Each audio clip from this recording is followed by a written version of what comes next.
বন্ধুরা, এইটা কি গাছ, কি ফল?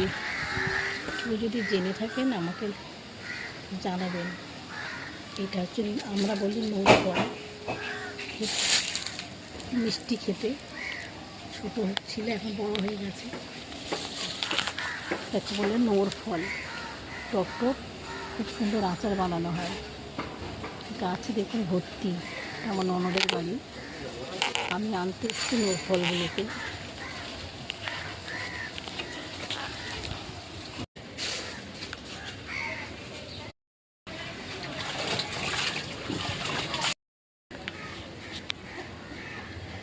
এখানে টানতে পারবি না? না, আসবে না। হ্যাঁ, ওই রকমই কর।